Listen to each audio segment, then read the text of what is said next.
नमस्कार, मी पूजा वाळके गृहलक्ष्मीमध्ये अजून एका छानशा व्हिडिओमध्ये तुमचं स्वागत करते.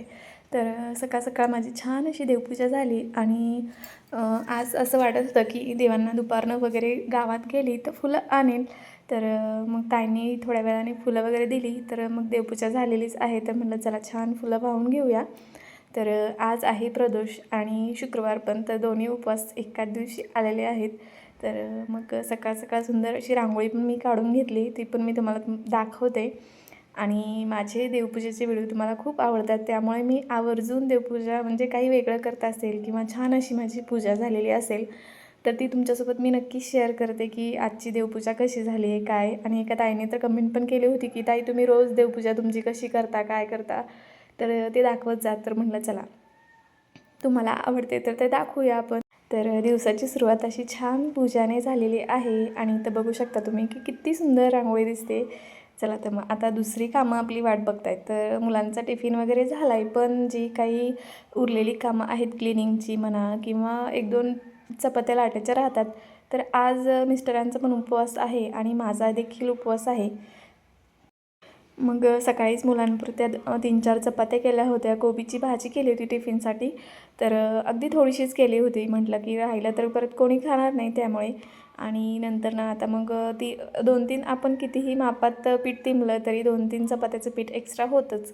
तर म्हटलं चपात्या लाटण्यापेक्षा मी परवा शेंगदाण्याचे लाडू केले आणि त्याचाच जो काही गोड कूट असतो तर तो मी एक्स्ट्रा ठेवला होता. म्हणजे 4-5 लाडू बांधले नव्हते, तर तसाच असा ठेवला होता की म्हटलं एखाद दिवशी आपण शेंगदाण्याच्या पोळ्या करू. तर म्हटलं चला आज शेंगदाण्याच्या पोळ्या करून घेऊ. आणि मग मी मगाशीच जे काही शेंगदाण्याचं पीठ म्हणजे कूट होता तर त्यात थोडंसं असं पाणी शिंपडून त्या डब्यात बंद करून ठेवलं होतं.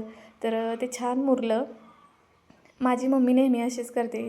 असं शेंगदाण्याच्या पोळ्या करताना बरेच जण काय करतात की तो कोरडा कूट आहे ना तोच आपण म्हणजे सारण म्हणून भरायचा आणि मग त्याची पोळी लाटायची.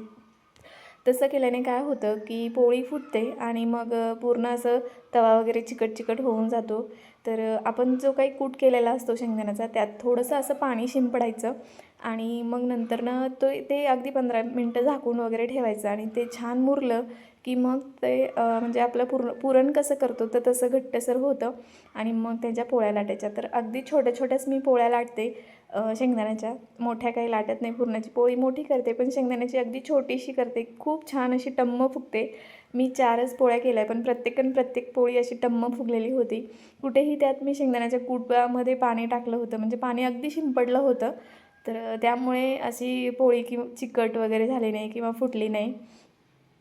खूप छान अशी पोळी होते. तर तुम्ही नक्की अशी पोळी ट्राय करा. अगदी साधी रेसिपी आहे, पण आपण जर त्यात काही म्हणजे थोडंसं बदल केला ना त्याची चव अगदी वेगळीच लागते आणि म्हणजे टेस्टी पण होतात अशा पोळ्या. अगदी ओल्या ओल्या होतात आणि असं कोरडं जर आपण सारण भरून केलं तर ते वेगळ्याच लागतात. तर नक्की ट्राय करा. आणि आता चला मी उरलेल्या पण पोळ्या पटपट करून घेते आणि जी काही आम्हाला आता क्लिनिंग वगैरे करायची ती करून घेते.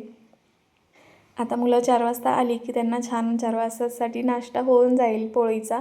त्यामुळेच मी करून ठेवल्या. चपात्या जर केल्या असत्या तर त्या परत संध्याकाळी खायला लागल्या असत्या. आणि म्हणजे उपवास आहे त्यामुळे काही कोणी चपाती खाल्ली गेलीच नसती, ती तशीच राहिली असती. आणि असं म्हणतात ना की आपल्या टोपल्यात 1-2 तरी चपाती किंवा काहीतरी शिल्लक असलं पाहिजे.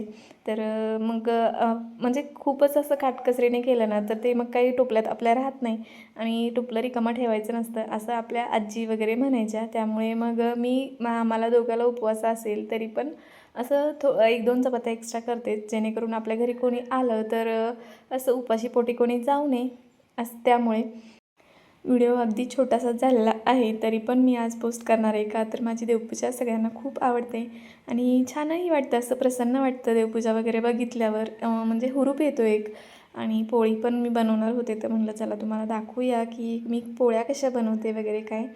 तर चला हा व्हिडिओ तुम्हाला कसा वाटला ते नक्की कमेंट करून सांगा. आणि माझे व्हिडिओ तुम्हाला जराही कुठं आवडत असतील त्या व्हिडिओला लाईक शेअर सबस्क्राईब करा आणि कमेंटमध्ये सांगा की तुम्हाला व्हिडिओ कसे वाटत आहेत. चला तर मग सर्वांना श्री गुरुदेव दत्त आणि बाय बाय.